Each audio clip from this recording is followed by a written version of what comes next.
একদিন বউ ফেসবুকে পোস্ট করলো, আমি রান্না করি, এটা আমার যোগ্যতা।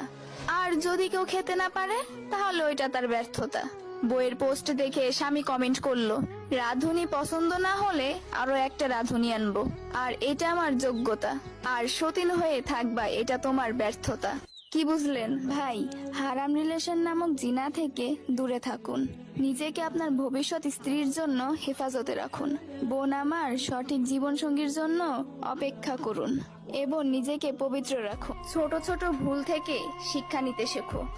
মনে রেখো, হোঁচট সব সময় ছোট পাথরের সাথেই লাগে, পাহাড়ের সাথে নয়।